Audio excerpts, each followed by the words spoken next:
Today, Dad and I are starting out here in our cole crop field.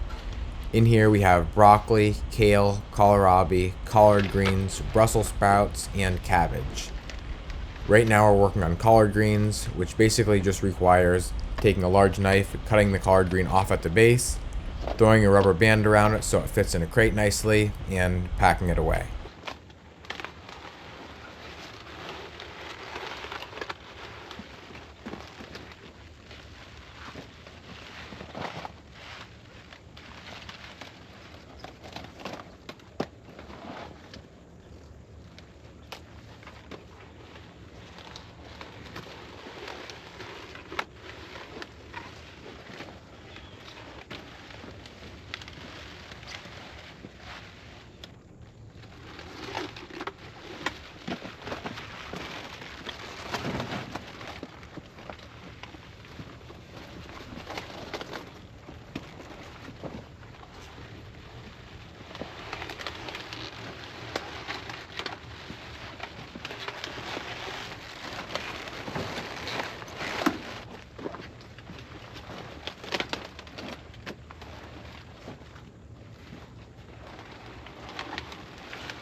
After collard greens, we're moving into kohlrabi. Again, just requires pulling it out of the ground, cutting that root off, and putting it in a crate.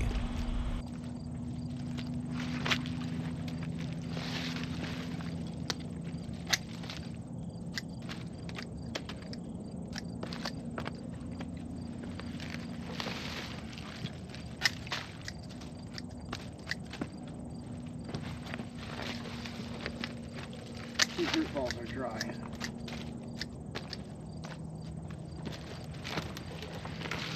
After kohlrabi is cabbage. We go through different kinds of cabbage. There's Savoy, the regular, which we're picking now, and what we call flat cabbage. I think the variety of the flat is Gunma. I'm not 100% positive about that. And really, you can use any of them for whatever you're making, just some people prefer one over the other. I do know for certain, though, people prefer Savoy over the others for piggies, just because they say it's a sweeter leaf.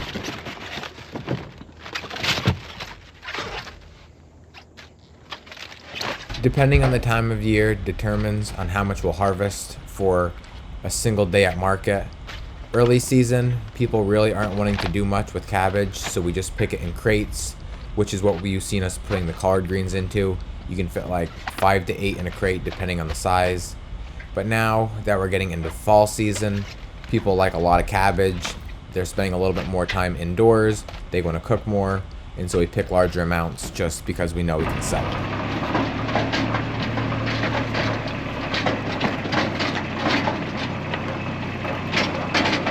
Halfway done. What you see Dad picking here is what I think is the Gunma, like I was saying, which is a flatter cabbage.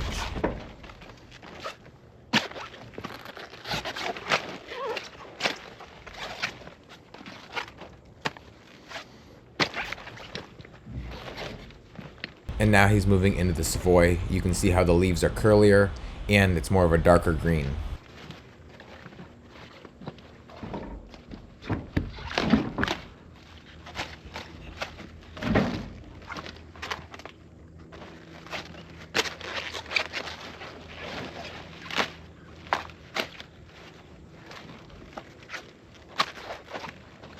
So we got all that picked, came back here to the shed, got my mom loaded up for the farm market, and now Dad and Mom went out to the tomato field to get some more tomatoes so they could take them out as well. I'm heading out to the pepper field. The guys unfortunately did not show up today, but they said they will definitely be here tomorrow, which means now we have to basically pick everything ourselves for the load for Wednesday market. I haven't been recording the past couple days because, as I said in one of my previous videos, that my cousin was getting married and it was an Indian wedding, and so it was like a 3-day event, which was my first ever really cool experience. It was just really cool to see, you know, the way they do it mixed in with the way we do it, because it was my cousin marrying an Indian lady, and so I was actually one of the groomsmen in the wedding. We had to perform a dance during the reception. So there was just a lot going on, and I actually wasn't even on the farm here for like 2 days. But now I am back and ready to work. I wish the guys were here to help. And so I'm starting out here in the pepper field. Gonna get some long hots and some colored bell. I can see the red and the orange look like they're hanging pretty thick. So I'm gonna try and get a couple baskets of each.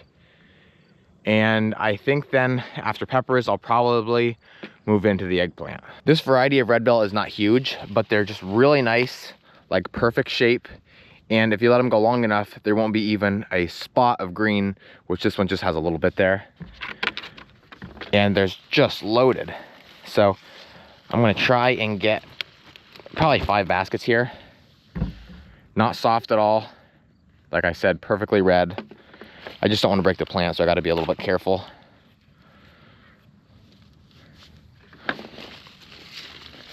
That was 3. This is number 4.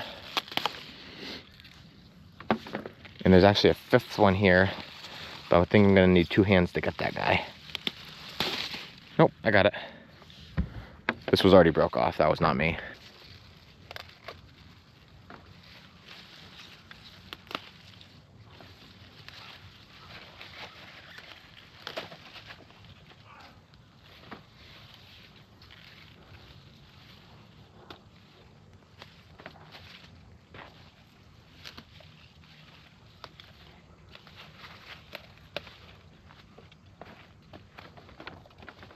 I'm rocking a new pair of shoes today. For like the past 2 years, I've been wearing the same pair, which was a pair of Brooks. I don't remember what style they were. These are now the Hokas, if you can see that. Huge soles, not a big fan of the look, but I'm really going for comfort. It seems like I have a lot of problem with like my legs hurting when my shoes start to get worn out, and these are supposed to last a long time and be very supportive, so we'll see what happens. But if you have a pair of shoes that you wear every day, you're standing on concrete, you know, you're just working all day on your feet, leave a comment down below and maybe I'll give them a try, because I'm up to trying new things, that's for sure.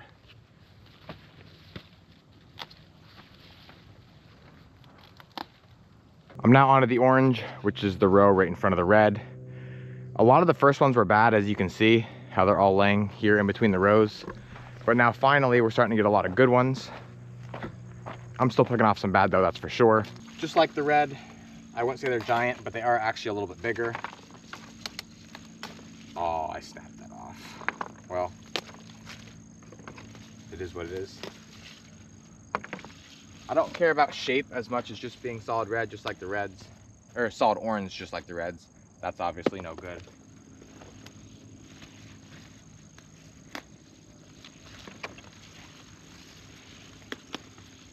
No good.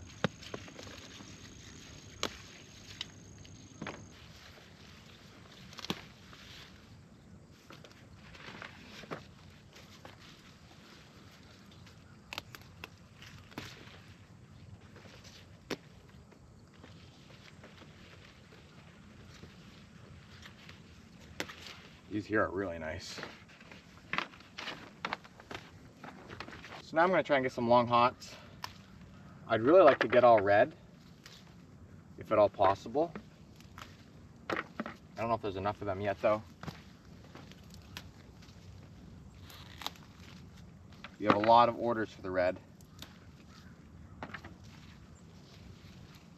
Problem is some people are really fussy and they want them all completely red.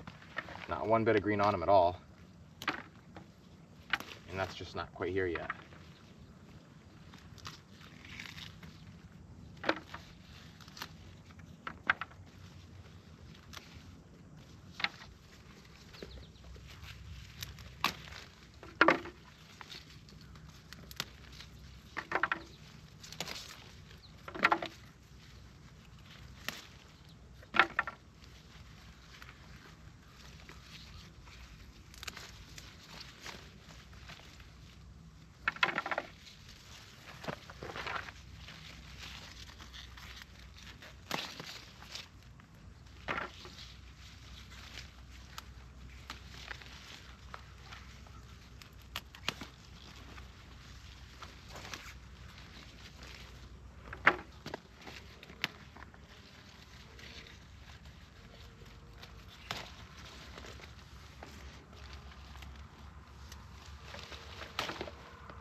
had to go back to the shed for more baskets, but now I can move on to the yellow bell.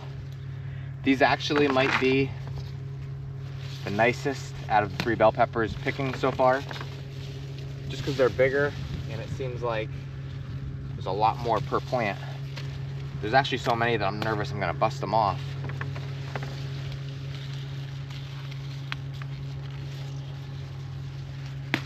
Really gotta be careful. Something like that I'm gonna put in, it's dried up. Easily just cut it out.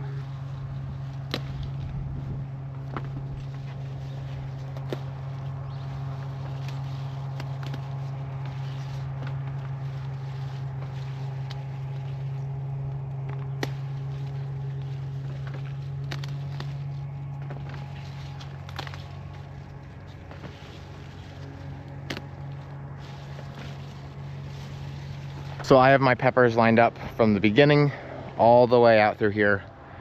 I think around 15 to 18 baskets, something like that. Just a big mixture of orange bell, red bell, yellow bell, red long hots, and 1 basket of green long hots. While I'm working on this, Dad headed out to the big pepper field to work on getting some green bell.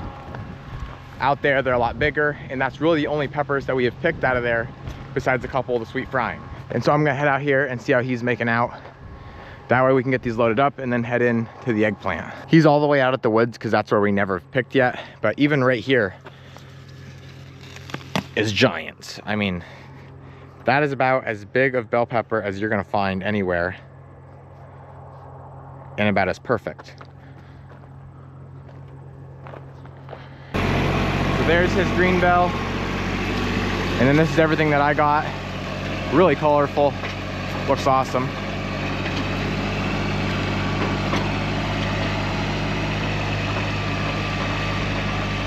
After we got the peppers done, we got a call from Mom.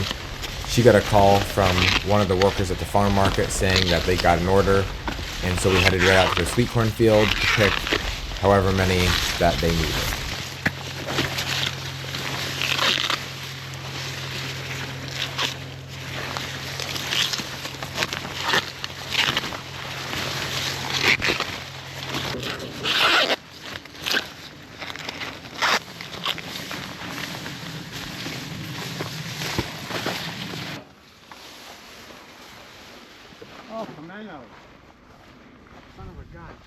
After the corn, we came here into the eggplant.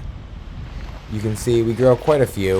I don't know exactly how many plants are here, but it's definitely enough to last us for picking every single day, or just about every single day, all summer long.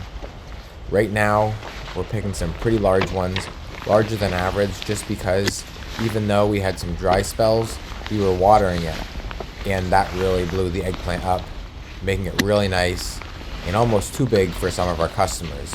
A lot of them like them a little bit skinnier, not so fat. These ones are a little bit fatter, but they're also just very large in size to begin with.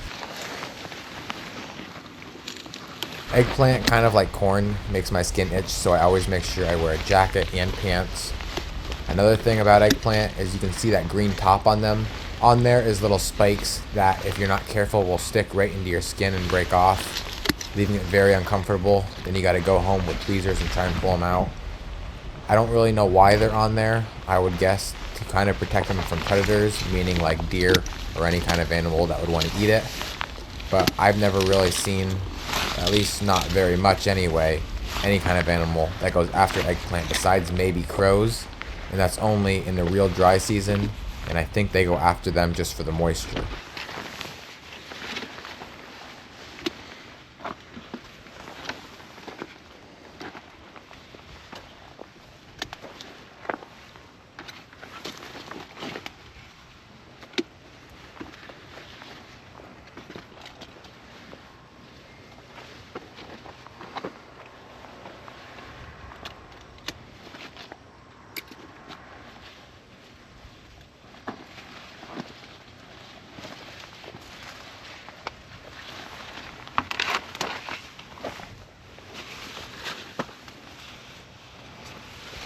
I picked this one here, and that one there's pretty nice.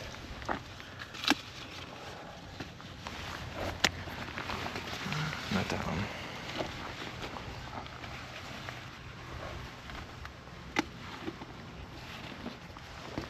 After the eggplant, we noticed we forgot a pepper, which is a pimento, or also known as a cheese pepper. These are actually one of the peppers that I'll actually eat that my pap will stuff with meat and cheese. Usually people do that with cherry peppers, but I don't like hot, so I kind of just stay away from them. But these are really good, and they're actually kind of a similar size to a cherry pepper. They just have a little bit thicker skin, and they're just bigger in size.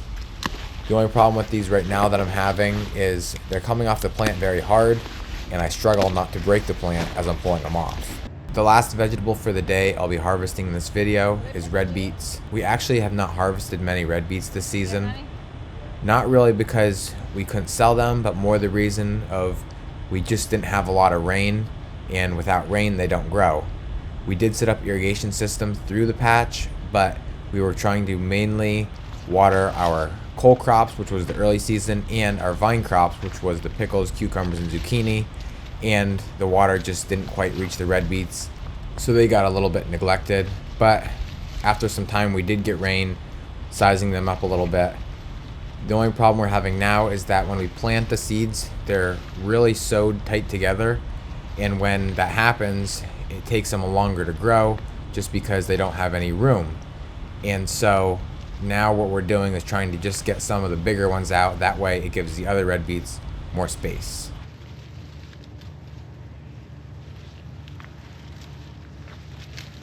After we get a pretty good pile, then someone like my mom is doing here will then grab a knife, grab a basket, and cut those tops off. That way we can run the red beets easily through our washer, not taking much time at all. I know some of you guys do say that the tops are the best part of red beet. We just don't have sale for them. Our customers don't buy them. They just wilt at market, and then we end up bringing them home and throwing them away anyway. So we just save the time, throw the tops in the field, and it actually works as a benefit for us anyway, because as you can see, they're getting a little bit weedy, and those tops suppress the weeds, not allowing them to grow.